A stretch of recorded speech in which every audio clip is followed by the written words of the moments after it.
Eh, Muchísimas gracias por su presencia. Vamos a anunciarle aquí al resto de los compañeros que estamos dando inicio. Un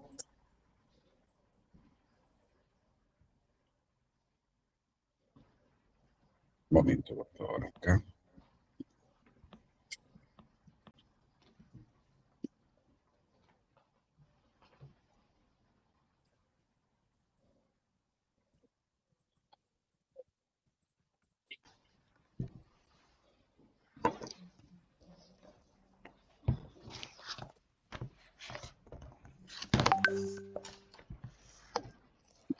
Y bueno, quería decirles que pues esta semana ha habido algunas preguntas, algunos elementos. Si pueden, por favor, cierren sus micrófonos para poder que no haya retorno de otros lados.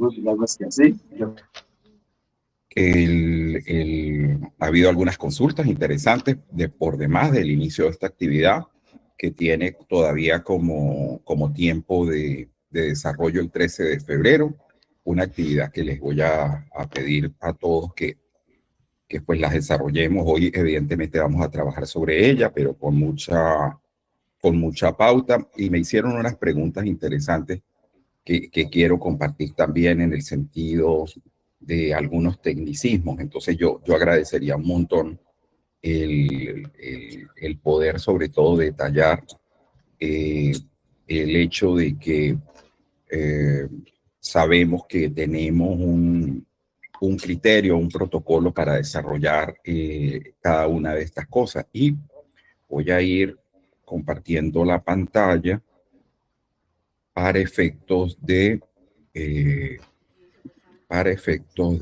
sobre todo, poder decirles algo dentro del aula virtual. Un momento, si son tan amables.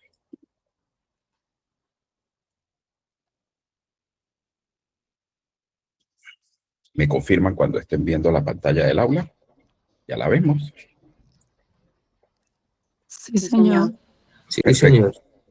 Fíjense, esta unidad 2 tiene ya desde hace algunos días estas lecturas: codificación abierta, el método de comparación constante, que es la técnica propiamente de la teoría fundamentada, cómo hacer tratamiento y análisis de datos, y hay una lección doctoral que yo también preparé que se llama Teoría Fundamental y el rigor de la codificación. Hay algunos elementos que evidentemente son para nosotros importantes y que tienen que ver sobre todo con el elemento propiamente del proceso de codificación cualitativa. Permítanme un momento acá porque creo que tenemos gente afuera todavía. Hay un detalle técnico que a veces no sé por qué les pide que yo les dé acceso, pero bueno, ya miraré por qué. Entonces, fíjese, yo les recordaba por escrito y lo pulí un poco para que quedara un poco más claro. Primero, que van a haber participantes con datos propios, es decir, que son sus propios protocolos recogidos de su trabajo de campo, ¿verdad? Y que van a haber también participantes con datos experimentales suministrados por el profesor, que son aquellos que todavía pues están recogiendo la data, no la tienen, etcétera, ¿no?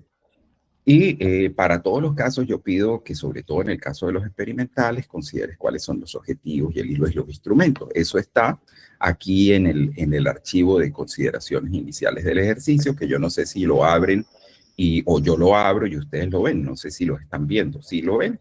Aquí está el título de esa investigación. Sí, señor. Están los objetivos. Muchas gracias, Edna. Están los objetivos, están los perfiles de 3 informantes. Aquí está el guión de entrevista con la entrevista que se le hizo. Se puede decir que es un protocolo sencillo, pero a fin de cuentas aquí está. Por aquí está el de observación. Y un poco más abajo hay un grupo focal. Entonces quiere decir que la persona cuenta ya con sus insumos. Entonces estos son los insumos, digamos, de manera a consideración para aquellos participantes que técnicamente hablando están utilizando datos experimentales del profesor. ¿Qué debemos tener en cuenta? Primero, que también tenemos un cuadro de trabajo que es que lo estamos viendo, ¿verdad? Esta es como la matriz de trabajo para esta semana y la que viene, y con esta es que vamos a entregar propiamente hablando digamos, la actividad. Y esta matriz de trabajo, vamos a ver que se me perdió aquí por darle admisión a alguien, tiene, si son datos propios, igual yo voy a declarar cuál es el objetivo general, o si usted lo llama propósito abarcador o propósito integrador, pues eso es lo mismo. Y los objetivos concretos o específicos, o como usted los denomine en otra de las jergas cualitativas. Aquí, evidentemente, en la primera columna, pues está la pregunta que atañe a la entrevista, a la observación o al grupo focal, según sea el caso. El extracto de datos que usted está analizando, los códigos en vivo, que a eso le vamos a dedicar un poquito hoy, los códigos o los conceptos iniciales de esos códigos que en gran medida estos son unos códigos de orden sustantivo. Creería yo que yo diría que aquí lo más probable es que me equivoque, es sustantivo, y unas subcategorías que van a servir como un paragüitas para recoger los sustantivos. Y eso evidentemente lo vamos a aclarar hoy.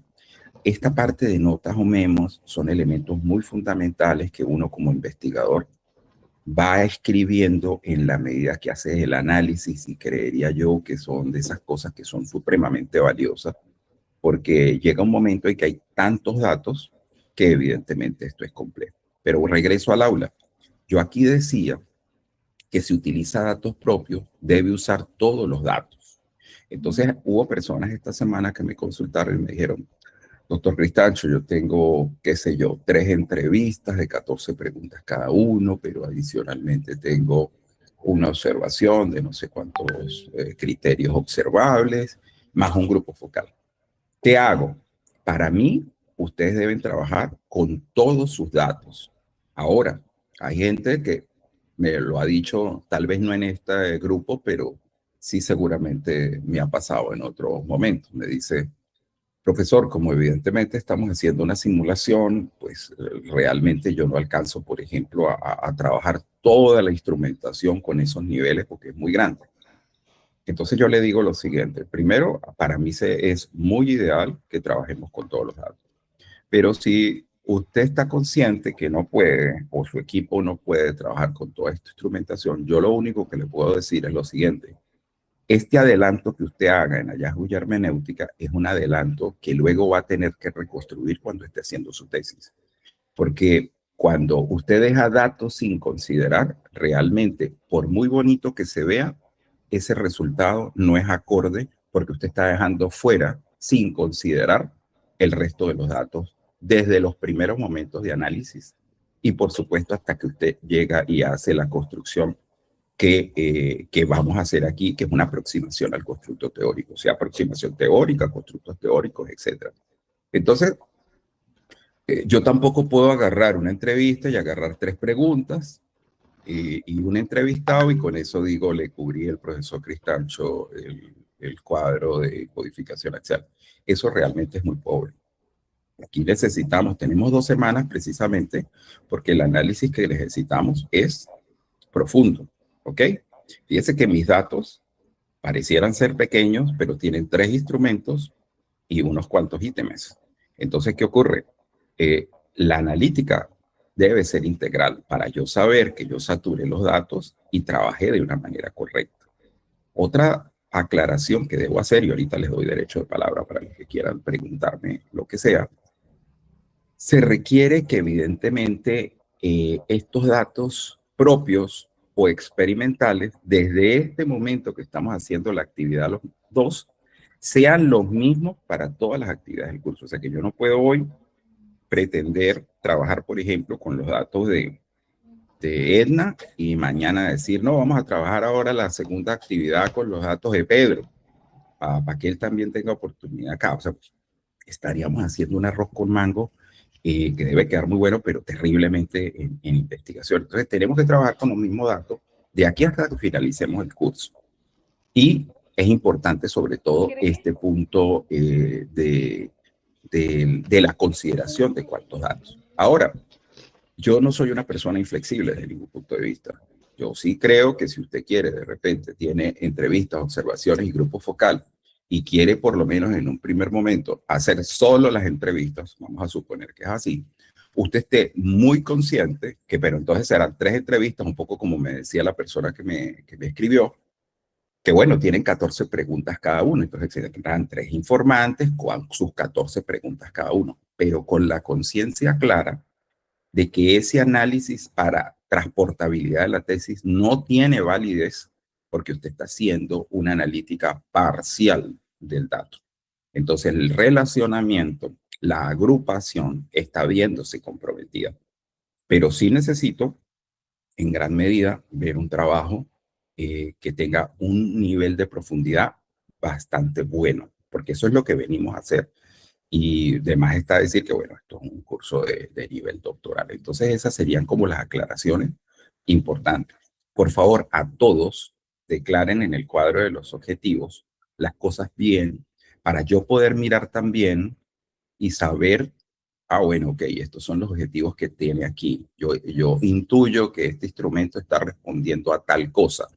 Porque si yo veo, por ejemplo, alguna anomalía, pues yo se la reporto a usted. Mire, cuidado porque aquí tal vez lo que se declaró no es lo que usted está recogiendo, porque mi deber también es en gran medida poder orientarlos para que las cosas salgan bien.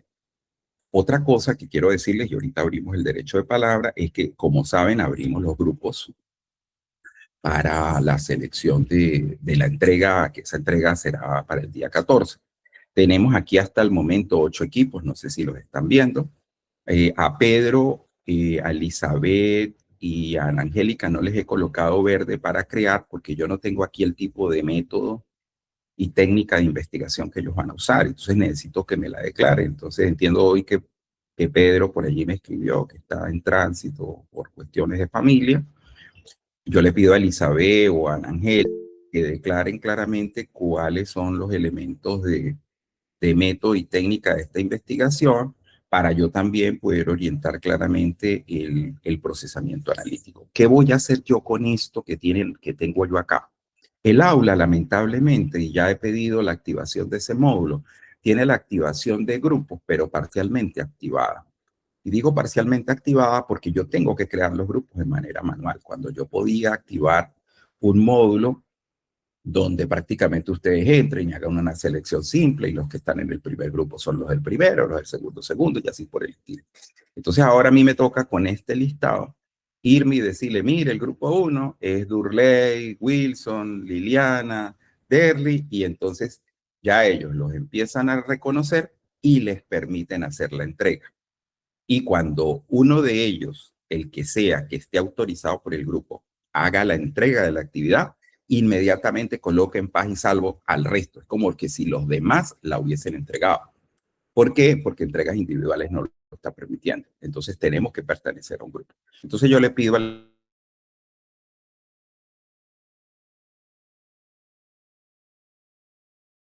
Ok, Elizabeth, disculpe, donde está profe, Ana, yo lo y coloqué, no los sé qué propios. pasó, claro, yo No, coloqué toda esa información, sino eh, que no sé eh, por qué no aparece. Elizabeth, te cuento que he estado monitoreando los grupos toda la semana y siempre he visto la casilla en blanco. Ve, tan Siempre. rato al cerrar algo pasó, claro, yo escribí que el método nosotros es fenológico, enfoque Perfecto, pero entonces vamos a arqueológico. suponer, Elizabeth, por favor, subamos, coloquémoslo, Sí, voy a volver a porque colocarlo. de verdad yo le he hecho un seguimiento a esto toda la semana y estoy pendiente con esto, pero bueno, debe ser que los muchachos están todavía en esto, pero estamos a tiempo, no pasa nada. O sea, Ya lo voy simplemente, a denunciar. Elizabeth, lo que necesitamos es colocar eso para yo creo que yo creo los grupos esta tarde o mañana, porque yo tampoco tengo interés en que ninguna persona me entregue todavía ante la actividad que vamos a hacer hoy y ante el proceso analítico que yo pues deseo del equipo. Entonces, pues yo lamento tener que pasarlos por aquí por un Excel adicional porque no tengo esa prestación en el aula y me toca hacer como un proceso semimanual como profesor en el aula. Pero tampoco es nada del otro mundo, es una tontería que seguramente en algún momento el doctorado pues solventará en el sentido de lo que es el módulo de activación de grupo. Entonces, importante eso. Y aquí el cuadro, otra cosa que quiero pedirles es, el cuadro es este. porque tengo a veces gente muy creativa que empieza a meterle columnas, a hacer otras cosas. El cuadro es este, no lo vamos a modificar. ¿Qué va a servir este cuadro? ¿En qué les va a servir a ustedes en el proceso real cuando estén haciendo los hallazgos de la tesis? Les va a permitir tener un ordenamiento muy perfecto de los datos. Y ya luego va a venir, evidentemente, todo el nivel escritural teorético, evidentemente, a partir de lo que se consiguen los datos, pero les va a dar estructura, los va a colocar ya con un elemento, con mucha claridad para que sobre todo un jurado pueda leer y decir, ah, ok, esto fue lo que hizo. Y recuerden que también yo decía por acá que es importante que si utiliza datos propios, debe utilizar todos los datos de cada uno de los instrumentos, pero sobre todo se requiere que ustedes tengan los protocolos limpios de la entrevista, toda la entrevista 1, toda la entrevista 2, todo muy limpio, porque esos protocolos, mi consejo es que estén en los anexos de la tesis, porque a uno como jurado le interesa muchísimo cuando usted empieza a declarar cosas, sobre todo en capítulo 1, donde dice, en capítulo 4, donde dice el informante 4 tiene una coincidencia con tal cosa, uno va y mira ese informante y mira la fidelidad de los datos. Entonces eso no es oculto. Entonces allí es importante que esos protocolos estén muy impecables, que se sepa qué declaró cada persona y que puedan ser auditables. Que, en mi caso particular, yo siempre los miro. Y bueno, aquí está la actividad y el logro. Aquí decimos que es cada cosa, pero por supuesto eso es parte de lo que vamos a hacer ahorita con la actividad y con la clase. Entonces, vamos a, vamos a dar un derecho a palabra en caso tal de que haya alguna pregunta en cuanto a lo que acabo de decir, que es así como administrativo y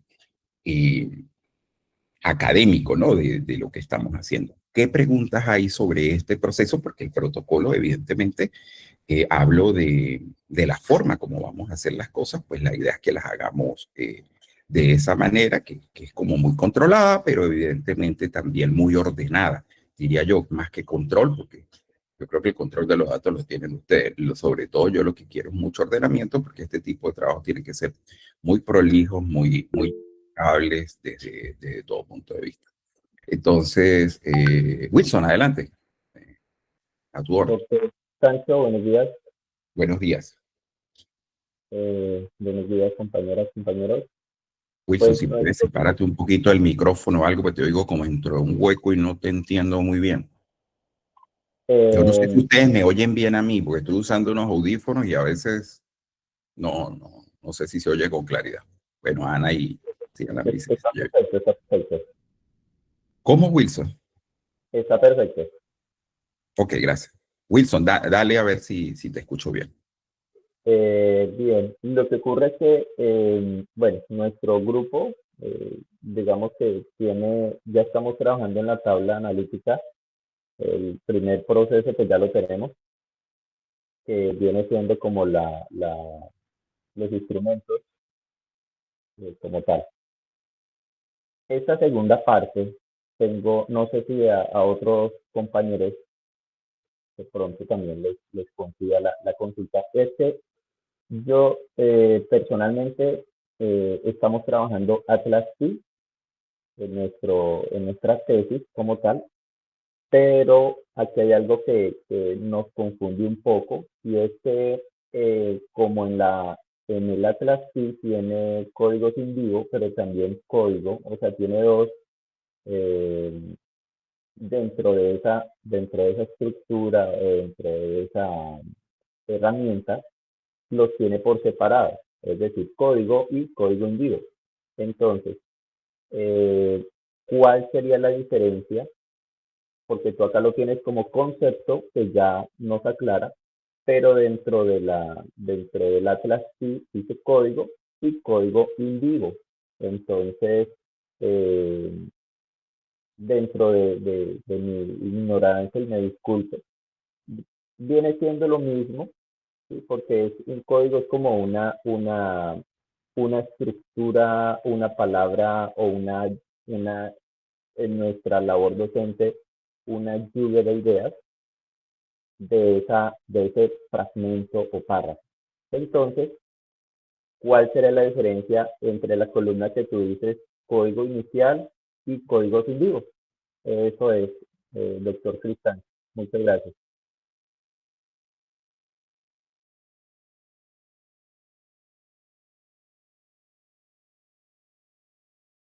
Doctora, no lo escuchamos.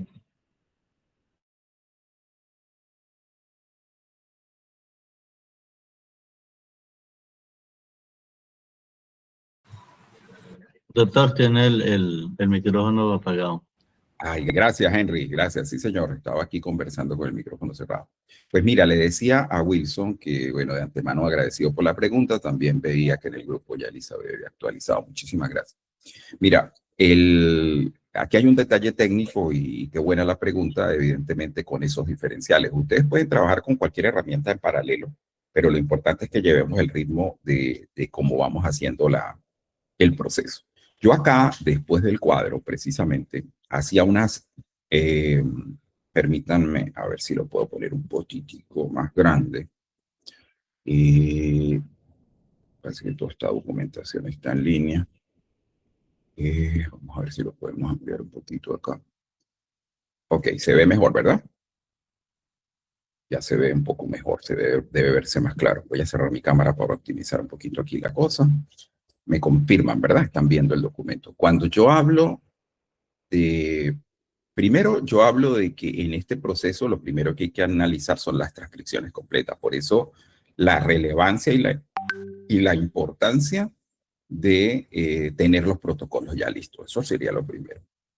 Lo segundo es que hay que identificar los códigos in vivos relevantes que emergen desde esos datos. Y tercero, que hay que agrupar esos códigos por similitud conceptual. Y yo lo aclaro acá, no sé si lo logran, y yo debería subrayar incluso esto, no por la pregunta que los generó. Y hoy estamos en un ejercicio de esto y vamos a trabajar. Y digamos que nos quedamos ahí y yo luego entro y empiezo a detallar. ¿Qué es un código in vivo? Son frases o palabras exactas, literales, que dijeron los participantes en este caso, en sus transcripciones. O sea, que en su discurso, usted toma una frase directa, ¿verdad?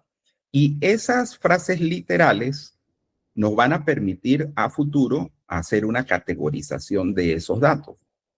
Entonces, ¿qué ocurre? Por ejemplo, fíjese, aquí había un ejemplo que decía, me siento atrapado en el trabajo, decía el informante. Entonces, el código in vivo, para ser uno respetuoso literalmente de lo que dijo esa persona, si a mí me conviene esta frase y este código, sería sentirse atrapado, ¿verdad? Y entonces esto se presenta en el discurso totalmente original que dio el actor clave. ¿Ok? Aquí yo creería participantes, les voy a colocar aquí entre comillas para que actor clave o informante clave. No sé si ustedes usan otra terminología adicional a esas dos. Luego, yo tengo muchos códigos in vivo que se generaron y se vienen generando evidentemente de toda la lectura que estoy haciendo del instrumento. Entonces, luego que yo tengo todos los in vivo, yo empiezo a constituir los sustantivos o los conceptos o los códigos, que es lo que yo acabo de ajustar aquí. Concepto, código o incluso código sustantivo, para que sea más claro todavía. Los códigos sustantivos ya son conceptos o etiquetas que se le asignan a los fragmentos específicos de los datos, es decir, a los códigos in vivo, ¿verdad? A los códigos in vivo durante la codificación abierta. Pero ya mire lo que ocurre, representan ya en algún orden ideas concretas que surgen directamente de los datos y que crea el investigador. Aquí ya el investigador está creando. Entonces aquí ya hay otro nivel de abstracción. Ahora, ya tengo todos los in vivo, ya tengo todos los sustantivos. Ahí yo activé un mecanismo, yo lo llamo temporal, pero para mí es muy importante porque me permite ordenar. Entonces activo unas subcategorías. Una subcategoría es un concepto, digamos, que especifica a una categoría, es decir, le da en gran medida sentido a algo que se va a constituir a mayor nivel. Mientras que la categoría en gran medida responde a qué es lo que está ocurriendo a lo que se está, digamos, estudiando. O sea, tiene un nivel mucho más alto de analítica. Y la subcategoría es un poco más del cuándo, del dónde y por qué están ocurriendo estos fenómenos. Ahora en el ejercicio que vamos a ver, esto se va a ver mucho más claro.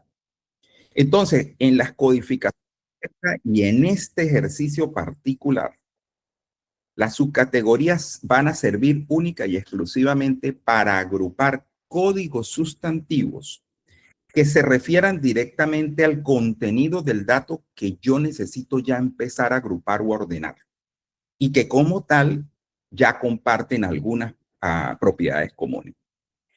Yo denoto aquí en el pequeño concepto y digo, no tiene todavía autonomía conceptual, es decir, ese nivel de agrupación es tan bajito todavía que yo pudiera conceptuarlas, pero quiero decir, de allí todavía no hay elementos como tan determinantes desde el punto de vista conceptual que impacten la investigación ya de aquí en adelante. Pero sí hay un elemento muy importante, que ellas ya tienen propiedades comunes. Pudieran declarar, por ejemplo, todo lo que se refiera a la agrupación de educación con tecnología o todo lo que se refiera, por ejemplo, a procesos de mediación del profesor. O sea, le empiezan a dar como ya por lo menos una ordenación y empiezan a hacer, sobre todo, ayudan enormemente a relacionar códigos. Porque muchas veces, ¿qué ocurre? Hay gente que coloca códigos y crea muchísimo y todos los crea diferentes y no empieza a mirar este relacionamiento. Entonces luego, pues efectivamente, genera una nube de códigos gigantescas, no es un buen relacionamiento y aquello se le vuelve un proceso, yo diría a veces inmanejable incluso en este criterio. Entonces las subcategorías te permiten como tener mucho más orden, decir, no, esta subcategoría está abarcando este sustantivo, pero también está abarcándole la pregunta 8, pero también está abarcando la observación, el número tal, es decir, ella empieza a recoger todo lo que se está relacionando. Y ese primer trabajo de relacionamiento me permite a mí luego, en el nivel que vamos a hacer, que es el axial, ir y crear unos niveles ya evidentemente ya de agrupación mucho más sólidos, mucho más concretos, mucho más teoréticos, en el sentido de que ya son categorías de orden superior. Entonces es eso, ¿no? Y bueno, los memos es un poco como lo mencionaba, eso lo voy a mencionar ahora, pero evidentemente son anotaciones, son pensamientos, son interpretaciones que uno como investigador hace de los datos y que tiene que irlas colocando de manera de que cuando uno esté en ese segundo nivel de analítica, uno pueda ir y repasar. Y también me ayudan mucho a poder ir cubriendo sobre todo los niveles de saturación, en el sentido de que yo he ido pasando por todos los datos y he ido descubriendo hasta dónde tengo, digamos, una aproximación con ello. Tiene la mano levantada María Fernanda 10. Adelante, María Fernanda. Muy buenos días, doctor. Buenos días. Tengo una pregunta, pero sería tan amable colocar nuevamente la plantilla que estaba mostrando. La sube, por favor, en el código in vivo. No, en el ejemplo abajo. En el ejemplo. Bueno, lo que comprendo, a ver si estoy bien o estoy mal. Ante la frase del código in vivo literal que manifiesta el informante, me siento atrapado en este trabajo. Un ejemplo de código sustantivo ante esa frase podría ser estrés laboral. Uh-huh. ¿Sí? Sí, bueno. Correcto. Claro, listo. eso ya lo creas tú. Sí, no, es para ver si comprendí que iba ahí en Claro. código sustantivo. Sube el otro Sí. poquito, doctor, qué pena. Y ante la subcategoría que dice cuándo, dónde y por qué, saldría siendo ese estrés laboral, ¿cómo sería? ¿Dónde siente como ese agobio que manifiesta la ¿Dónde persona? ocurre el fenómeno? ¿Dónde ocurre? Por decir, cuando llega el jefe, ejemplo. Sí, o dentro de la ¿Sí? clase cuando te supervisan, por ejemplo. O ejemplo, cuando le corresponde entrar a un grupo que es bastante indisciplinado, solamente con ese grupo se siente así. Es ¿Sí? posible. Sí, tú sabes que Bueno. los datos dan, en esto sí no hay mucho margen de maniobra para uno tratando de hacer la explicación, ¿no, María Fernanda? Porque los datos son tan maravillosos que cualquier dato habría que leerlo y analizarlo Vale, y luego sí. cuando se Sí, integra todo es que pudiera uno empezar a hacer sí, las abstracciones. Pero sí, sí, tienes una idea evidentemente correcta de cómo listo. debería irse constituyendo esto. Listo, vale, gracias. Era para ver si había comprendido. Muchas gracias, No, doctor. no se preocupe, no, agradecido. Entonces, voy a quitar esto un momentico para poder cerrar aquí algunas ventanas y continuamos nosotros con el proceso. Yo pedirle encarecidamente, si aquí hay todavía integrantes que no se hayan incorporado en el grupo, por favor intégrense porque de lo contrario no van a poder entregar esto.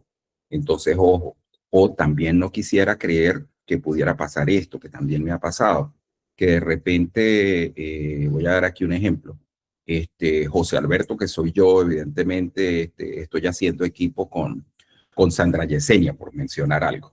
Pero resulta ser que Sandra Yesenia fue muy juiciosa, colocó todo, pero pues yo no aparezco.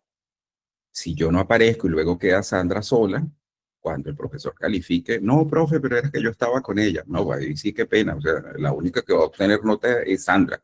Entonces, ojo con los compañeros que no se registran, porque de lo contrario, pues para mí van a ser compañeros que no entregan. Entonces, esto es importante que todo el mundo quede como censadito a nivel del grupo. Pero bueno, eso es allí una información, digamos, más de carácter administrativo, pero yo pedirles a ustedes encarecidamente su ayuda para que esto, digamos, sea lo más correcto, ¿no? Entonces, quiero mostrarles un ejercicio de simulación, pero para eso quiero que miremos una lección que puede permitirle a todos tener como mayor claridad de cómo hacer técnicamente lo que estamos haciendo. Permítanme un momento para ver dónde está esto. No sé cómo les ha ido con los materiales desde el punto de vista de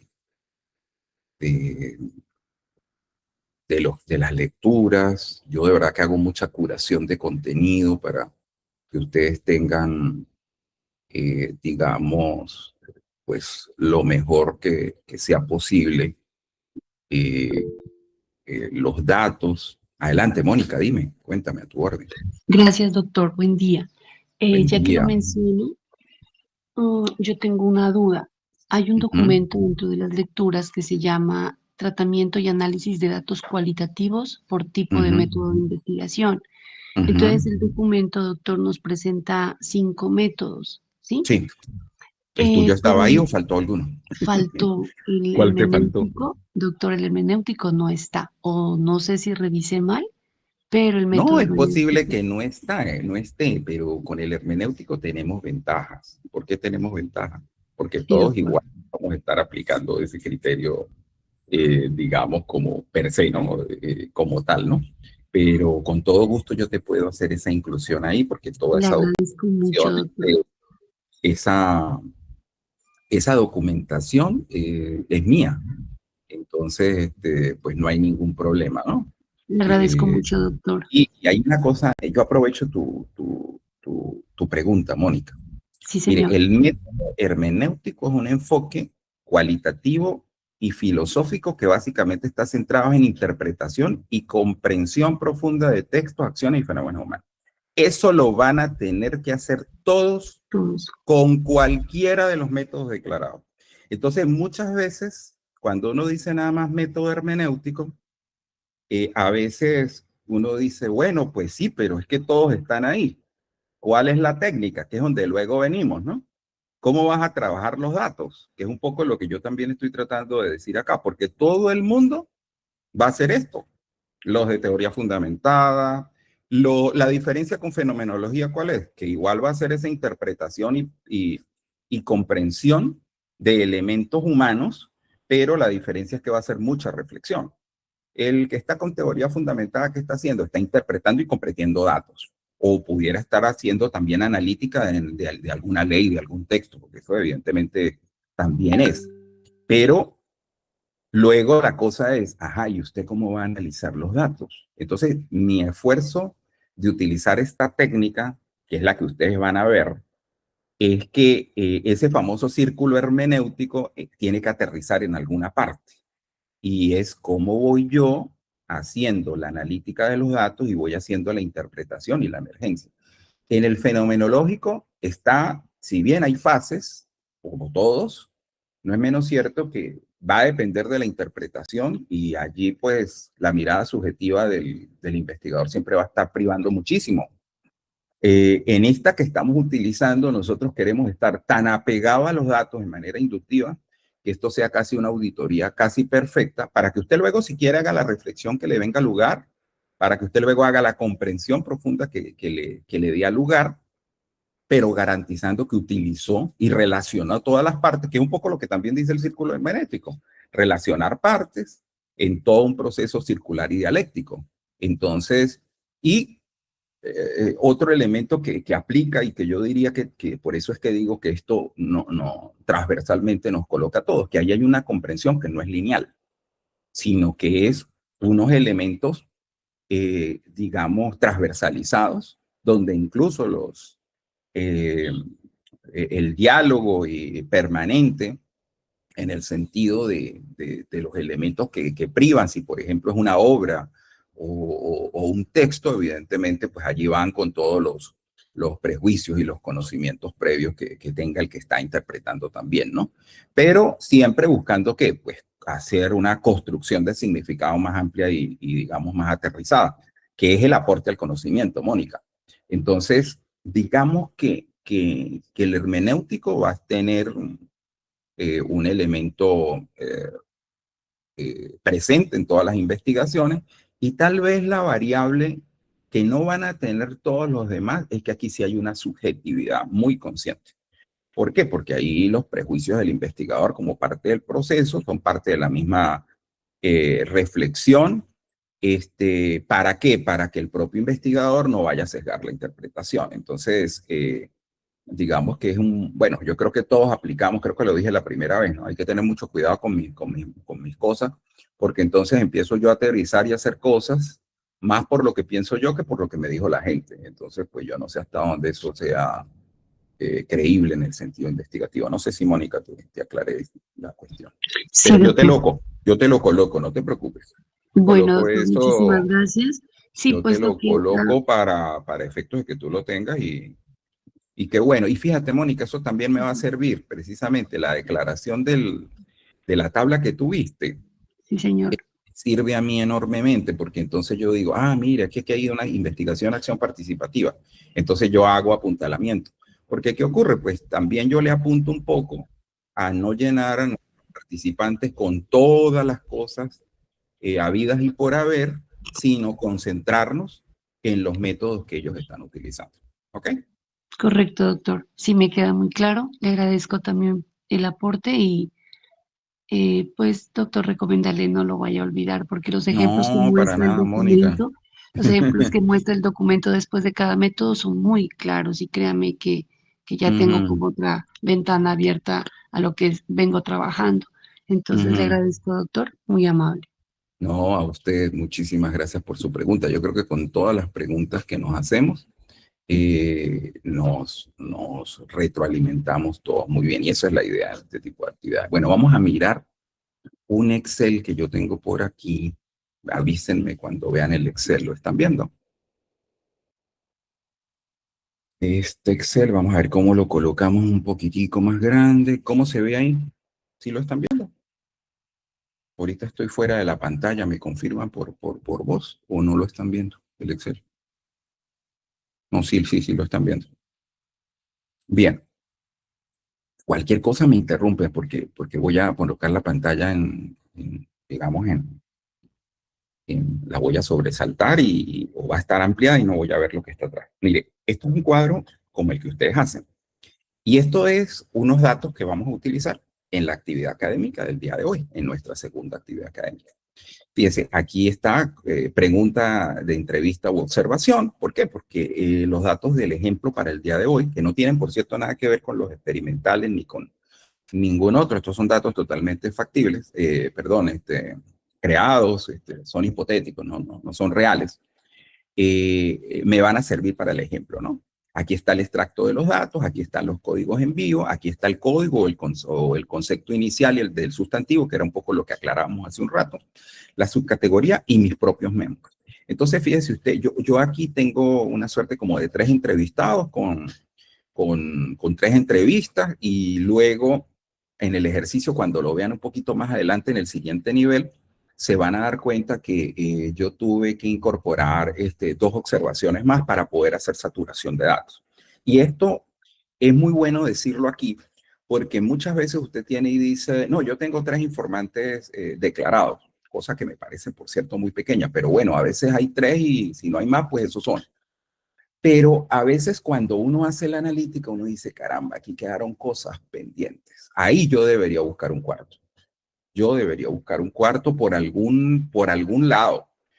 Es decir, muchas veces en investigación cualitativa, eso de declarar de que son 7, que son 8, que son 9, que son 12, de antemano, eso no garantiza que los niveles informativos y de saturación de datos y de alimentación suficiente a la investigación estén dados. Y mucha gente declara que, bueno, que más bien de acuerdo al nivel de saturación de lo que se proyecta con estos datos, más bien se tiene una estimación inicial de tantos informantes y que dependiendo del avance que se tenga y de la satisfacción precisamente en la tenencia o en la captura de los datos, pues podrá uno aspirar a tener más. A mí me pasó con el ejemplo, porque yo empecé a hacer el ejemplo y me di cuenta que me había quedado pendiente y me tocó hacer 2 más. Entonces tuve que hacer la simulación otra vez y tuve que hacer todo otra vez. Entonces eso es importante, pero aquí van a haber 3. Entonces fíjense, aquí empieza la entrevista 1, ¿no? ¿Cómo afecta la tecnología la inclusión de diferentes ritmos? Entonces yo hice un extracto, no me traje todo lo que él dijo. Me preocupa que los que aprenden, sobre todo los que estén haciendo los kinestésicos, se me queden fuera del clip. Entonces, es algo así como que usted sabe que nosotros tenemos unos sistemas de representación, la gente que es auditiva, la gente que es visual, la gente que es kinestésica. Hoy en día, algunos de esos estudios dicen que los sistemas de representación prácticamente de la gente hoy en día son todos visuales, porque no estamos tan inundados con las pantallas que yo creo que incluso los kinestésicos, yo creo que yo soy parte de ese equipo, porque yo saludo y digo por el WhatsApp, saludos, un abrazo, ¿no? O sea, uno se describe muchas veces, ¿no? Pero al profesor le está preocupando eso. Entonces, cómo los diferentes ritmos, los diferentes sistemas de representación le preocupan al profe. Ya le preocupan los kinestésicos. Entonces, el código en vivo que seleccionamos fue fuera del clip. ¿Y cuál es el concepto sustantivo, ese primer elemento que yo creo de los datos? Pues un riesgo de exclusión por predominancia de formatos digitales, que pueden ser textuales, evidentemente son visuales. Entonces, ¿cómo llamé yo esa subcategoría inicialmente? Cuando yo descubrí el primer dato, yo la llamé barreras de la mediación digital, porque esas barreras de la mediación digital describe los obstáculos que enfrentan ciertos perfiles cognitivos. ¿Y cuál fue mi nota como investigador? Yo digo y me coloco la nota, el docente reconoce una limitación técnica que se traduce en una limitación pedagógica para la gente que tiene representación kinestésica. Es la opinión de él, que en esto podríamos estar nosotros de acuerdo o no, pero acuérdense que esto es un ejemplo. Entonces, fíjese, ahí está el trabajo de cómo yo hice la analítica. Yo luego fui y miré la observación de esa persona. Entonces, yo validé un poco para tener la concordancia de la pregunta con la observación, porque usted sabe que siempre que uno hace una entrevista y luego hace una observación, casi siempre la observación es para hacer sobre todo corroboración. Entonces, cuando uno ve el comportamiento del estudiante, por ejemplo, ante la gamificación, porque están utilizando gamificación tecnológica, uno dice aquí, los estudiantes que suelen ser introvertidos en debates teóricos muestran un liderazgo técnico muy notable. Entonces, mi código sustantivo fue liderazgo técnico, y en el fondo yo vi ahí que un empoderamiento del estudiante, bastante pragmático en el sentido de que a través de las interfaces interactivas, el estudiante también cambia su comportamiento, ¿no? Porque siente que tiene poder y hasta cierto punto interactúa mejor con otros. Y ahí hay una categoría que yo la llamé potenciación de estilos convergentes. ¿Por qué? Porque responde al cómo la tecnología activa ciertas habilidades latentes que en la clase presencial y exclusivamente teórica no se están dando. Y entonces yo coloqué aquí una nota que dice, existe una correlación positiva entre el entorno gamificado, o sea que es buena, y la participación de estudiantes con perfil resolutivo, más allá de que ese estudiante, ¿verdad?, sea un estudiante que puede ser introvertido. Que de repente, pues, en un debate teórico en el aula no es tan efectivo como por lo menos lo puede ser acá. Entonces, un poco para ir avanzando, por cada elemento, aquí está la entrevista 3, ¿verdad? Y, profe, ¿por qué no pasó a la 2? Bueno, porque yo también tengo libertad. ¿Se acuerdan cuando yo les dije que esto se podía analizar horizontalmente o verticalmente? Yo también, lo primero que yo les recomiendo que hagan es lean todos los protocolos. Y en algún orden, ese 1, 2, 3, a veces todo es importante, pero de repente usted dice, uy, el primero se alinea más con el tercero, que fue un poco lo que yo vi, ¿sí? Y entonces yo luego voy haciendo como un proceso que es como más grande, y ahora uno entiende cuando hay gente que en estudios cualitativos le dice a uno, a mí me gustaría crear como una suerte de sistematización de variables como pasa en el método cuantitativo. Y uno dice, ¿cómo? Pero y eso no aplica aquí, o sea. Y entonces es cuando hay gente que se inventa, y hay teóricos que hablan de esto, ¿no? De las famosas categorías a priorísticas, cosa que en un estudio inductivo es un pecado mortal, o sea, eso no debería tener cabida aquí. Pero la gente, y cuando hablo de la gente somos nosotros, incluyendo el profesor, cuando lee uno los protocolos, uno mentalmente le empieza a dar orden a las cosas y dice, uy, este me está hablando de esto, porque yo que planteé los objetivos, yo que sé la problematización, yo tengo una idea más o menos de cómo va a salir la tesis, que ahí es donde, por cierto, uno tiene que también tener cuidado con uno mismo, ¿no? De no empezar uno a lanzar esto y a querer constituir y teorizar la tesis como que yo me lo sé todo, ¿no? Y descuidar el factor inductivo y el tratamiento de los datos. Pero uno sí tiene una idea muy en el horizonte y muy lejos, uno puede ver todo más o menos, esto va a llegar a tal cosa, porque incluso uno hizo el objetivo general, uno hizo el propósito abarcador, entonces uno sabe hasta dónde quiere llegar. Entonces aquí yo vi que habían cosas de barreras de mediación digital, yo vi que había cosas de potenciación de estilos, yo vi que había flexibilidad en la estructura mental y empecé a ver que también hay unos elementos que yo denomino aquí refugios analógicos del aprendizaje, que también me llamaron mucho la atención. ¿Por qué? Porque resulta ser que hay, digamos que hay estudiantes que también optan a esto. Mire, vamos a mirar la observación del tercero. Transición entre lo analógico y digital. Entonces, mire lo que dice el fragmento. Optan por trabajar en sus cuadernos físicos antes de digitalizar, evidenciando un estilo reflexivo. Esto lo estoy haciendo yo con mi guión de entrevista cuando yo veo cómo están trabajando los estudiantes. Entonces, eso en gran medida para mí es una resistencia analógica, que es un poco de donde viene el factor. Esto estaba un poco más largo, pero yo lo acorté. Y aquí, ¿cuál es mi código sustantivo como tal? Este tipo de estudiante necesita una mediación física para el procesamiento profundo de la información. O sea, necesitan del profesor y necesitan un factor de mediación profesoral. ¿Y qué hacen ellos en gran medida? Y allí la subcategoría. Hacen una suerte de refugios analógicos del aprendizaje. Entonces, hay ciertos procesos que el estudiante soporta con procesos físicos, como por ejemplo su cuaderno de notas, para poder hacer un reforzamiento cognitivo. Y eso le pasa mucho a la gente kinestésica. Mucha gente kinestésica necesita anotar, tomar nota. Así más nunca vuelve a ver el cuaderno, pero necesita hacer ejercicio. Ese ejercicio mentalmente es muy valioso y es uno de los elementos más valiosos, no solamente para un kinestésico per se, pero eso muchas veces lo necesita. Y mi nota fue: el papel no es un reproceso, sino una herramienta de anclaje para el estudiante reflexivo ante un nivel de alta saturación visual, porque todo con la tecnología es altamente visual. Entonces, yo digamos que en la primera repasada, yo tenía esto. Y esto fue lo que inicialmente empecé a visualizar. Voy buenamente por aquí con ustedes para continuar ahorita el ejercicio, pero importante ir haciendo la reflexión. ¿Cómo ven el ejercicio a la luz de lo que ustedes están haciendo esta semana? ¿Y qué preguntas y qué dudas pueden tener en este momento en cómo yo por lo menos estoy dándole el tratamiento a los datos? No sé si me ayudan allí con alguna pregunta o alguna cosa que para nosotros es importante. Para nosotros como grupo, quiero decir.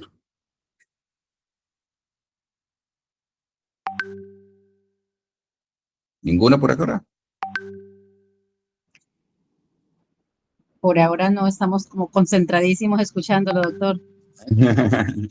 Bueno, ahorita les voy a mostrar una suerte de segunda versión, ¿verdad? De esos protocolos, donde ya, por ejemplo, yo ya pude incluir al entrevistador 2. Yo hice 3 versiones de eso, ¿no? Para poder que las cosas se vieran. Pero bueno, vuelvo entonces al Excel, pero esta vez vuelvo a la hoja 2 y tengo varias hojas ahí ocultas, ¿ok? No sé si vemos la hoja 2. Aquí hay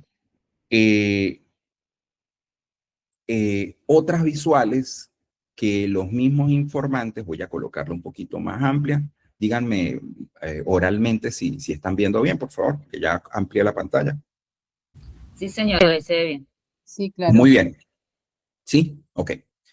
El entrevistado 1 habla sobre inclusión de ritmos. Acuérdense que ya dijo que, bueno, que a él le preocupa lo de los kinestésicos.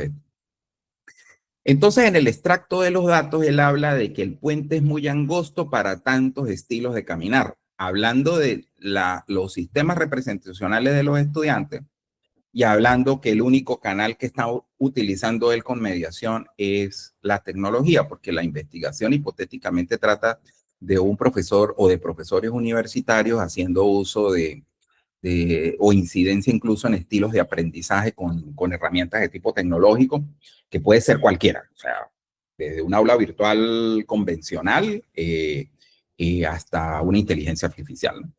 El código en vivo para mí es puente angosto, para ser como muy literal a elementos originales del extracto de datos. Pero en gran medida el sustantivo para mí representa que hay una limitación de la plataforma para albergar la diversidad de los perfiles. Porque más allá de que aparentemente todo el mundo hoy en día, incluyéndonos a nosotros que somos los inmigrantes tecnológicos, a todos nos están metiendo una pantalla de por medio. Y aquí floreció otra subcategoría que se llamó arquitectura de la exclusión digital. El cómo y el por qué la herramienta limita el estilo kinestésico, que en gran medida está alineada con la primera hoja, no sé si la ven aquí, con esta de barreras de la mediación digital, y ya van a ver cómo le vamos a poner orden a esto. Entonces, el docente percibe que la tecnología como un canal restrictivo y no necesariamente siempre inclusivo. Y ojo, estos datos, si bien son hipotéticos, no es menos cierto que los profesores todos son dados a utilizar tecnología. Yo ahí protegí autores y protegí la universidad y todas estas cosas. O sea, esto tiene un matiz ya, digamos, de datos ficticios, por llamarlo de alguna manera. Pero en su esencia, estos no son profesores que se resistan y que mala la tecnología. No, no, no, para nada. Pero sí son profesores muy conscientes de que con la tecnología no estamos solucionando todo y que en atención a eso debemos resolver el proceso educativo, porque en esta investigación la investigación no es de tecnología. La investigación aquí es de educación y cómo hacer una mediación efectiva e incidir en esos estilos de aprendizaje cuando tengamos que usar la tecnología. Entonces es una preocupación bastante educativa. Luego, en la observación, yo digo que en el grupo haciendo el trabajo, en atención a un podcast, dice, el grupo pequeño busca información lateral en sus laptops. Es decir, búsqueda lateral es que ellos no se están quedando solo con lo que está diciendo el profesor, porque son profesores, estudiantes universitarios, sino que están haciendo complementariedad informativa. Entonces, ¿qué estoy viendo yo desde el punto de vista de concepto sustantivo? Que hay un proceso de información en paralelo, donde el factor de la web o de la inteligencia artificial le va a permitir al estudiante tener un elemento más globalizado de conocimiento y como de mayor aseguramiento como tal, ¿no? Como tal. Y segundo, que también uno descubre que son gente que en el fondo, quiero decir que yo en esto soy bastante conservador. Son gente así tipo multitarea. ¿Y por qué digo que soy bastante conservador? Porque yo también tengo capacidad de hacer muchas cosas al mismo tiempo, a veces me asombro, pero realmente uno no es eficiente con la multitarea. Uno puede hacer 3, 4 cosas, se agota, y segundo, todo no se puede hacer bien al mismo tiempo.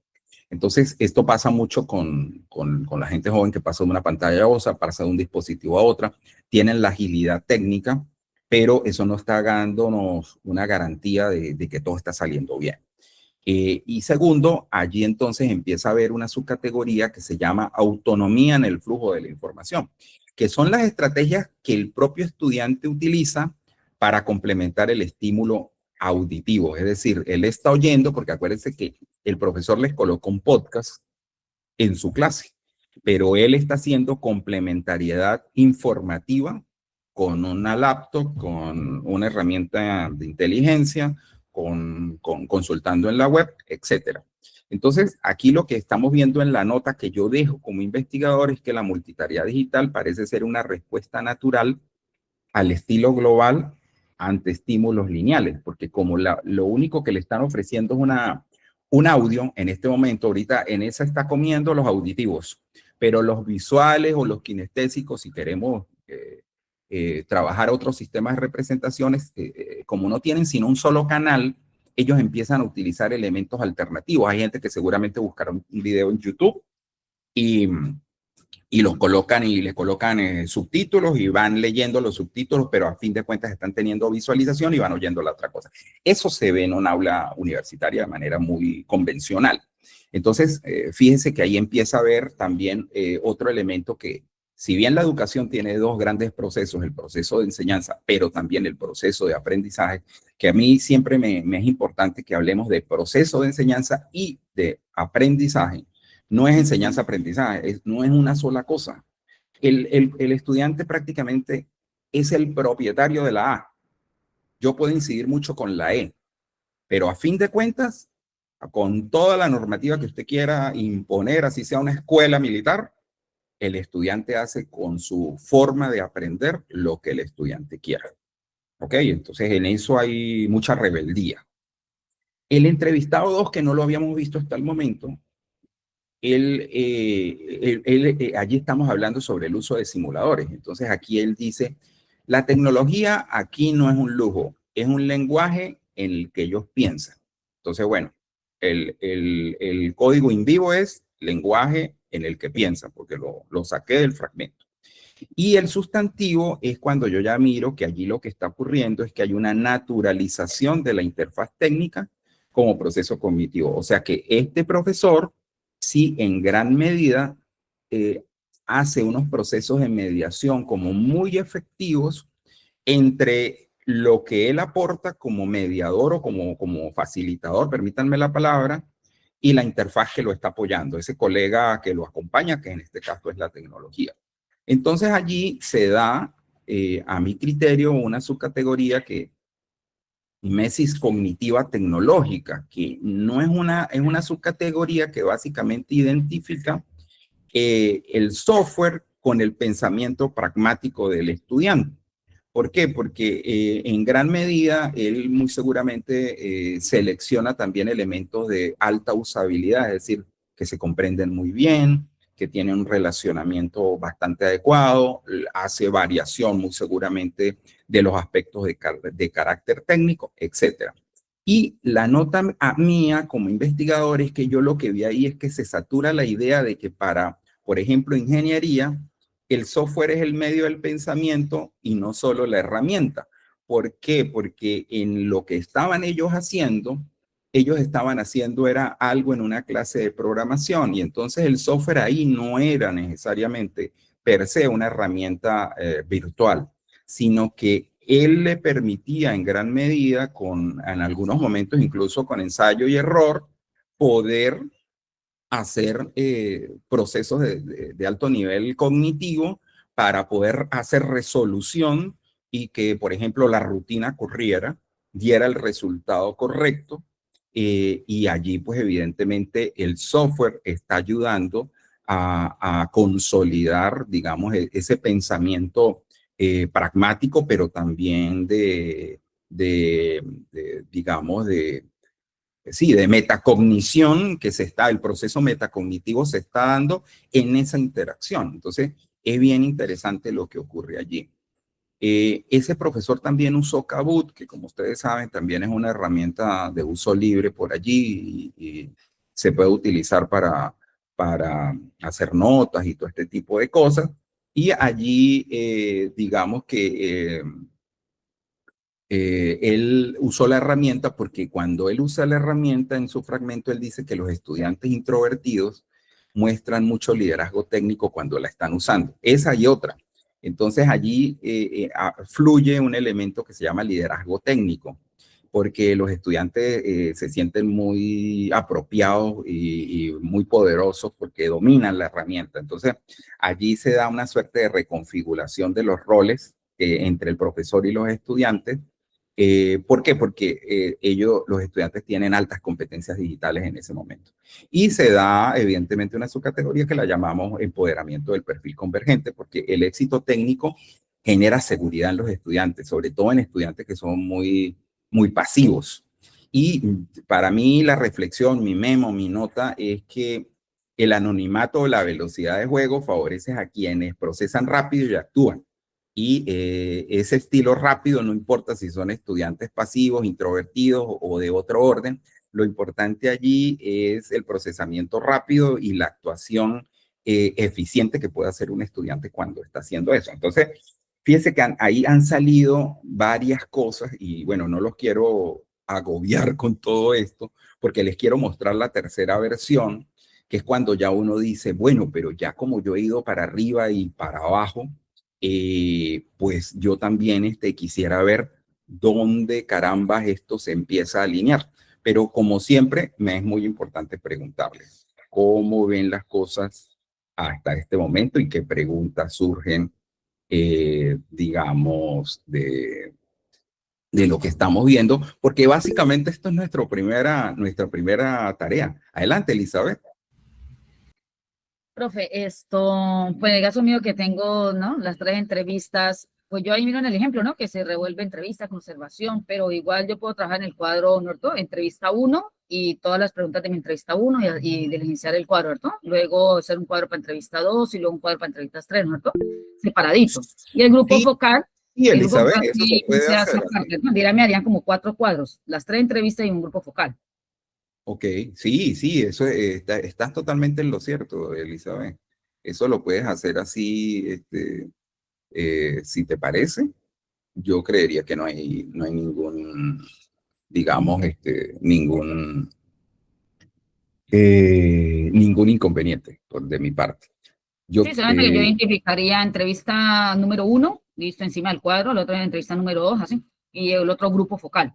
Y se sí, trabajaría. ahora, lo que pasa es que en el detalle técnico de lo que yo te quiero mostrar, Elizabeth, luego también, digamos, como proceso, yo también te quiero mostrar que finalmente vas a necesitar hacer un ordenamiento, ¿ok? Porque muchas veces cuando tienes esos niveles de separación, Elizabeth, pues empiezas a tener seguramente hasta duplicidad de datos, ¿sí? Duplicidad de datos en el sentido de que todos los estás manejando como muy aislados. Entonces a mí me interesa muchísimo que tú entiendas, que es un poco lo que ya empecé yo a hacer, que nosotros necesitamos empezar a agrupar eh, eh, los datos y empezar a ver cómo coloco esos paraguas llamados subcategorías en ese ordenamiento antes de ir al nivel axial. ¿Ok? Angélica también creo que quiere hacernos una pregunta. Elizabeth, respondí a tu pregunta, ¿verdad? Pues digamos que estamos en el proceso, a ver. Doctor, Ana, sí. buenos días. Buenos días, Buenos Ana. días, Cuéntame. doctor. Buenos días, compañeros. Sí, doctor, aquí surge una serie de preguntas. Obviamente vamos a hacer el trabajo en equipo, como su merced lo indicó. Ana, de a poquito, dígame pocas preguntas. Cuéntame, Ana, ¿qué dudas tienes? Bueno, doctor. De manera muy particular, organicé 15 preguntas. Ok. Tengo 4 informantes. Dentro de ellos, pues, docentes, estudiantes, padres de familia y el grupo focal. Además de los taitas. Entonces, que son los de ¿cómo es que se llama? El entorno donde estás, que sí, señor. me contaste. Sí, sí. Claro, o sea, aquí es que voy a hacer el contexto. Sí, señor, voy a hacer un paréntesis porque total vamos a trabajar con los compañeros, sino que es que quiero despejar una duda, ¿sí? Por favor. Sí, señora. Realicé 15 preguntas en las entrevistas. Ok. Listo. Esas 15 preguntas, obviamente, direccionadas de acuerdo al perfil de cada uno de ellos. ¿Sí? Bueno, entonces, trabajo cada una de ellas, obviamente haciendo un paralelo con todos.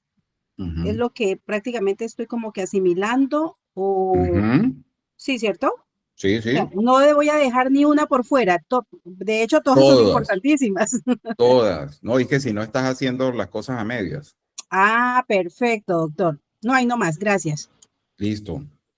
¿Qué otra pregunta surge? Porque vamos a mirar entonces la tercera versión de lo que yo hice, con un poco como para ejemplarizar. ¿Qué ocurre? Es importante que aquí en esta parte, digamos que tratemos de entender en gran medida que uno tiene que tener como mucho cuidadito, a pesar de que uno está todavía en un nivel, ¿cómo llamarlo? En un nivel como muy inicial, porque uno dice, bueno, pero si estoy en la codificación abierta, o sea, prácticamente estoy arrancando con mis informantes y mi cosa, ¿no? Pero técnicamente hablando, yo necesito en gran medida mirar si los datos de verdad se saturaron. Es decir, usted que sabe todas sus preguntas, usted que tiene todas las observaciones o todos los guiones hechos, ¿usted se siente satisfecho? O sea, usted pudo abarcar todos y cada uno de los elementos, digamos, de lo que la tesis debe considerar, o definitivamente está haciendo falta seguir indagando. Y se lo digo porque en ese seguir indagando,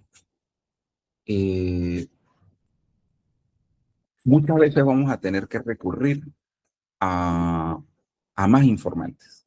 Profe, ¿otra vez regresar al trabajo de campo? Sí, muchas veces hay que regresar a otros informantes. Y a veces ni siquiera hay que regresar a los mismos que ya me atendieron, porque uno siente que ellos ya no me van a decir más nada, sino que tengo que buscarme otros. Si alguno tiene esa necesidad, no lo dude en hacerlo, ¿ok? No lo dude en hacerlo. Es importante que lo tengan supremamente claro. Entonces, eso es otra cosa que es importante. Ustedes son los auditores más inmediatos de que las cosas fueron tratadas y saturadas debidamente. En atención a eso, vamos a mirar entonces la última versión de ese ejercicio que está aquí. ¿Ok? Ya ahorita le saqué el ordenamiento desde el motor de IA que tengo. Aquí está. ¿Lo están viendo? ¿Lo están viendo bien? Sí, señor. Elizabeth, que me estás escuchando. Mira, entrevista 1, ¿verdad? Mira, entrevista 3. Mira, observación 4. Pero te estás dando cuenta que ahora las subcategorías todas están en línea coincidente. Reconfiguración de praxis, reconfiguración de praxis, reconfiguración de praxis, reconfiguración de praxis.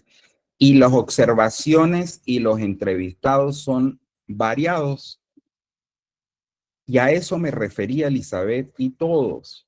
Es decir, llega un momento que para yo activar bien el paraguas subcategorial, yo no puedo crear ilimitadamente y de repente esto que yo llamo aquí reconfiguración de la praxis docente, cuando estoy analizando el informante 7, yo digo, bueno, esto se llama adaptación de la práctica pedagógica. Esa vaina traducida es exactamente reconfiguración de la praxis docente.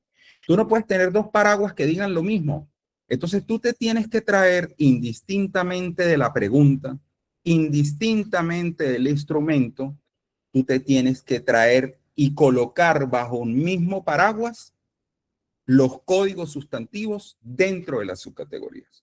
¿Todos estamos claros en eso? ¿Por qué? Porque yo no puedo seguir eternamente en un nivel de primer piso, que es como yo llamo la codificación abierta, que es el primer piso de analítica de datos de forma súper inductiva, teniendo un montón de volúmenes de datos y aspirando a irme al segundo piso con toda esa disgregación. Porque el tratamiento entonces axial, que es donde ya yo tengo que empezar a hacer construcciones de nivel más alto, eso se me va a volver una locura. En Atlas-T, a mano, con inteligencia artificial, eso se va a volver una locura. Entonces yo tengo que hacer una alineación. Entonces sí, yo puedo trabajar el informante 1 por separado, el 2 también, el 3 también. Pero también puedo trabajar horizontalmente el 1, el 2 y el 3. Pero luego, aquí lo importante es que yo haya hecho una lectura muy clara de los protocolos y que yo recuerde claramente cómo se llamó la primera subcategoría que yo creé y que luego cuando yo vaya en el entrevistado 8, yo diga, esto entra en la subcategoría que yo creé en el entrevistado 1. Entonces, aquí pasó eso. El entrevistado 1 habla de desplazamiento del centro de la autoridad hacia la facilitación de rutas, porque él habla de que es un arquitecto de puentes. Eso es reconfiguración de la praxis docente.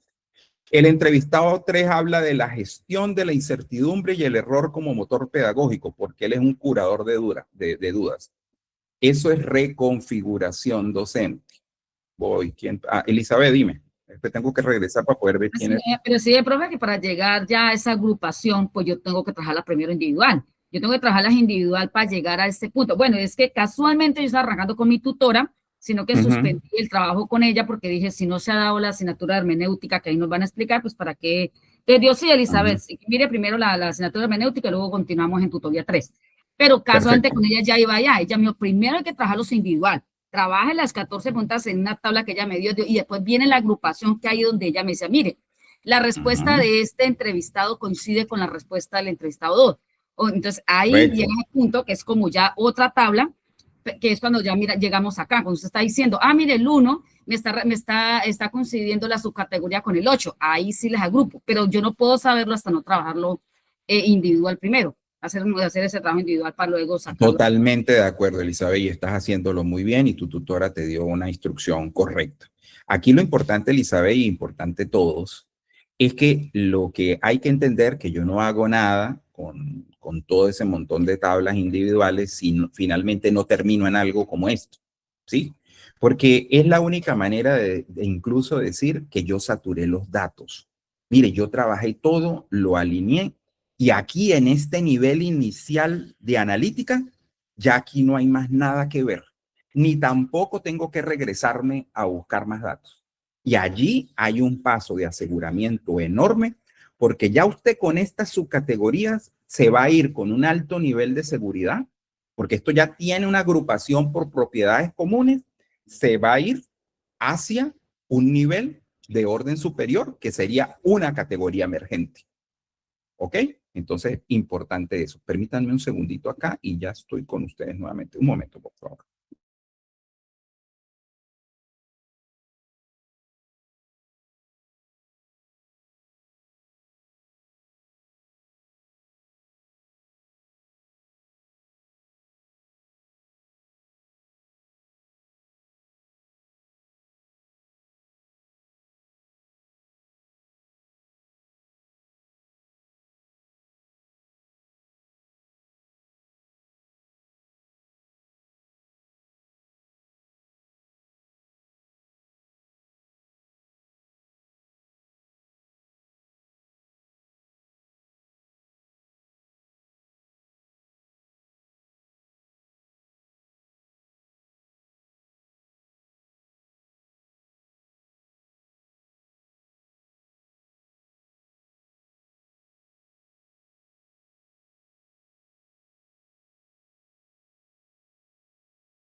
Bueno, ya estoy con ustedes. Perdonen la demora. Estaba contestando algo por acá.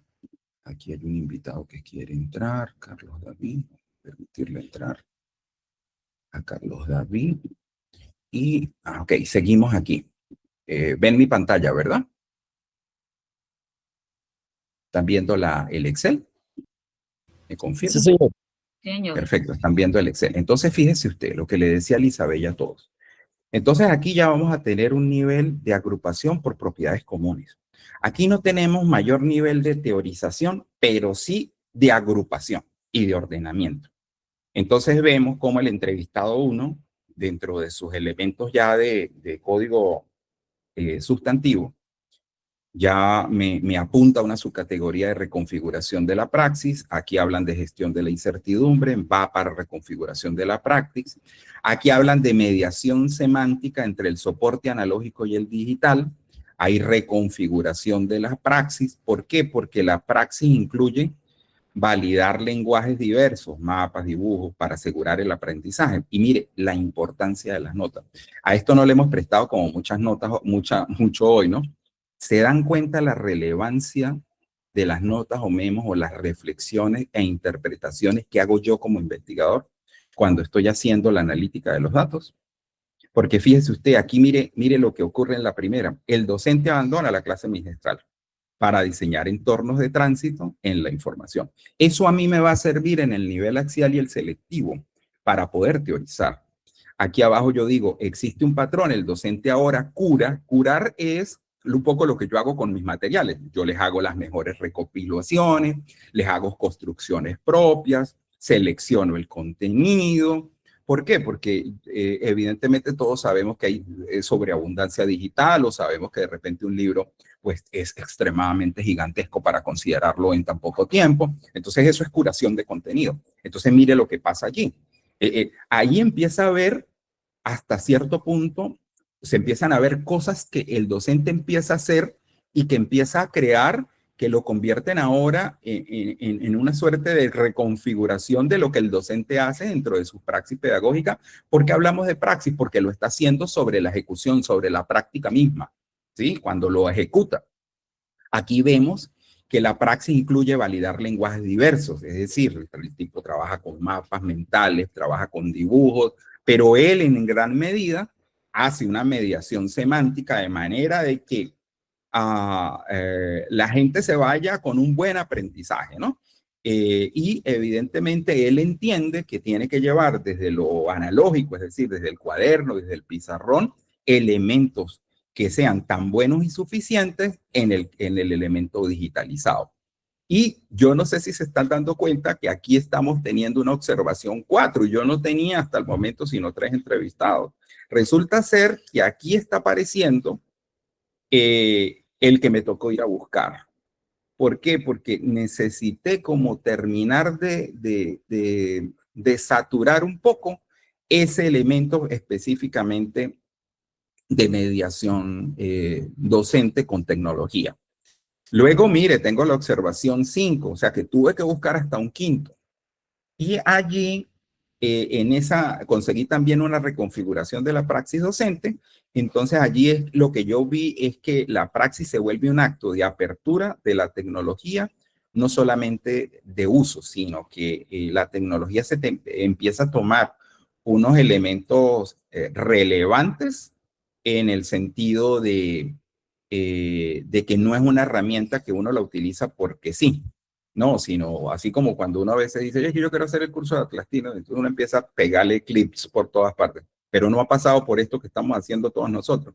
Entonces, si usted no tiene el concepto claro, pues luego la herramienta, si lo tiene claro, maneja bien la herramienta porque sabe el concepto de fondo de la técnica que tiene que hacer con los datos. Si solamente sabe la herramienta, pues bueno, por aquí saco una familia, ¿no? Por aquí saco una relación, por aquí saco un mapa, pero la cosa, ¿y esto qué será y en qué nivel irá?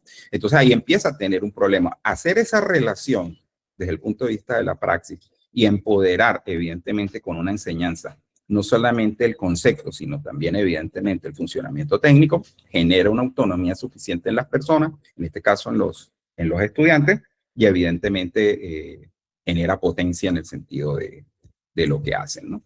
Luego vimos que pasamos a afinidad tecnológica. Entonces, fíjate, buscamos afinidad tecnológica en el 2, lo vimos también en su observación, y luego vimos que empezaban a aparecer una cosa que llamaban tensiones de la mediación digital, ¿verdad? Porque esa era aquella primera parte, ¿se acuerdan? Cuando decía, bueno, es que yo creo que los kinestésicos se quedan un poco por fuera. Eso coincidió con el entrevistado 3, que hablaban que en algunos sentidos hay una suerte de colisión o de choque entre el estilo secuencial rígido y la aleatoriedad que tiene, por ejemplo, una tecnología como la IA, porque hay gente que es como sigue las cosas de manera muy secuencial y se frustran un poco ante el algoritmo. Eso pasa mucho en inteligencia artificial porque con la inteligencia artificial, si hay algo que hay que saber con una inteligencia artificial realmente es hacer preguntas y hacer preguntas muy sólidas para poder obtener respuestas correctas. Y tal vez esa pueda ser la falla que podamos tener con los estudiantes en el sentido de que pueden estarse frustrando porque el algoritmo no les está dando lo que aparentemente ellos quieren, pero es que no lo están sabiendo pedir. Entonces la IA allí está generando frustraciones específicas en quienes necesitan procesos así como muy lineales, muy controlados. Entonces, es un poco eso. Y por aquí salió una cosa que se llama, entonces fíjate, tenemos varias tensiones, tenemos afinidad, tenemos tensiones también, y salió resiliencia y refugios analógicos. Entonces, aquí es porque básicamente aquí todavía están aquellos de los que todavía utilizan sus cuadernos físicos antes de digitalizar. Y al parecer, pues bueno, allí lo que está ocurriendo es que el estudiante necesita como un anclaje todavía y una suerte de supervivencia cognitiva para poder avanzar en ciertos conocimientos luego con la tecnología. Y muy seguramente tiene unos sistemas representacionales, tal vez puede ser incluso muy equilibrados y hay una exageración desde el punto de vista de lo visual, o hay una saturación visual y bueno, eso requiere evidentemente llegar a unos acomodos. Y quise colocar en verde, porque mire, esto va arriba, evidentemente, o ya está ahí, que es la parte de la reconfiguración. Yo tuve que, para poder tener saturación completa de los datos, sobre todo de mediación y mediación docente y mediación con tecnología, buscarme 2 personas más y digamos, hacer como esto. Yo aquí ya con este nivel de trabajo, yo estoy seguro que me puedo ir para ese segundo piso a tratar de hacer un elemento axial de construcción ordenada, etc. Aquí muy seguramente lo que hay que responderles a ustedes en este momento, que es lo que me gustaría poderles decir ahora, es que de aquí en adelante, el detalle técnico es cómo podemos ordenar esto de la mejor manera posible. Mi primer gran consejo es tengan los protocolos muy impecables en anexo para que los jurados los puedan ver. Lo segundo, evidentemente, y está bien como lo dijo Elizabeth, trabajen entrevista por entrevista, observación por observación. Recuerde que yo les di la libertad. Es decir, usted puede trabajar, para mí es ideal que trabaje todos sus datos, pero si realmente el tiempo de las 2 semanas no le da para ello, pudiéramos trabajar, pero no me vayan a salir nada más con, no, es que el protocolo de entrevista tiene 14 preguntas, profe, pero yo voy a agarrar los 3 informantes con 3 preguntas cada uno. Eso no sirve. Entonces, si usted quiere agarrar, aunque sea la entrevista, y ya sabe que eso no está completo, porque le está faltando todas las observaciones, y seguramente si tiene grupo focal, la cosa se le pone más complicada. Pero por lo menos puede hacer un ejercicio mucho más completo. Luego lo va a tener que rediseñar nuevamente. Yo ahí sí quiero ser supremamente honesto, porque evidentemente allí pudieran estar los datos comprometidos. Y además cosas, ustedes se dieron cuenta, mire, hay cosas que no necesariamente salen de la entrevista. Hay cosas que se corroboran y salen de la observación. Y muy probablemente para el que tenga un grupo focal, es posible que salga del grupo focal y de lo que salió en ese grupo, que por lo general en ustedes casi siempre activan un grupo focal para hablar con estudiantes. He visto que eso es como una tendencia de muchos de ustedes, aunque por supuesto también existen las salvajes excepciones con profesores y este tipo de cosas, ¿no? Entonces, el cuadro luego va a permitir este ordenamiento. En el capítulo 4 de la tesis vale la pena colocar este cuadro, este último que les mostré.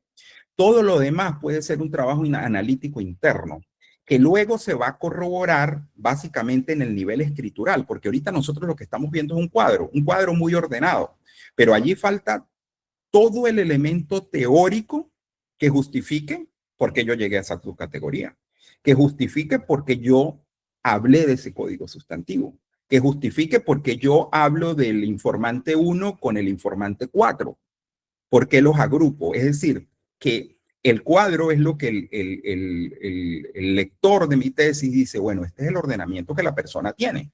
Y luego me está dando todo el ordenamiento y la explicación teórica, que en un primer momento es supremamente empírica, porque es de forma inductiva, y que en la gente que trabaja fenomenología, pues va a representar, sobre todo luego del ordenamiento de los datos, va a representar la gran reflexión que él está haciendo a partir de lo que está encontrando.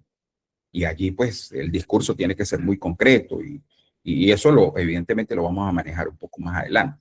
Pero ahorita nos interesa, sobre todo, iniciar con este proceso. Entonces, sí, trabajen como dijo Elizabeth, el 1, el 2, el 3, tal cosa, y la observación, pero luego tenemos que empezar a cruzar todo eso para evitar montañas de datos innecesarios, para evitar trabajo innecesario, pero también para poder validar que realmente yo estoy considerando todos, absolutamente todos los datos, y que lo que estoy declarando desde el punto de vista de hallazgos, porque ahorita estamos más en hallazgos que en hermenéutica, lo que estoy declarando como hallazgo es debidamente justificado. Entonces, eso era lo que yo hoy en la mañana quería presentarles y mostrarles para efectos del éxito de lo que vamos a hacer de aquí al jueves 13. Yo espero, a más tardar el lunes o martes, tenerles ya las evaluaciones de la primera evaluación, ¿ok? He ido un poquito lento con eso. Y a mí me gusta cuando termino mostrarlas todas y eso va a quedar allí. Y con esta pues vamos hasta hasta el final de la actividad, que ahora, déjenme mirar aquí el curso, ahora tengo aquí como un lapsus, ¿cuándo es que la tenemos que entregar? Sí, 13 de febrero, veo aquí en el aula. Entonces, verifiquemos que esto quede supremamente bien hecho, dediquémosle a este proceso, de manera de que, bueno, pues que hagamos una analítica bien consensuada, bien ordenada, bien interesante. Yo sé que hay gente que está trabajando con NVivo, hay gente que está trabajando con Atlas TI, hay gente que está trabajando a mano alzada. Todos los mecanismos son válidos para todos y cada uno de ustedes. Yo simplemente estoy tratando de decirles cuál es el camino y cómo debe ser el camino.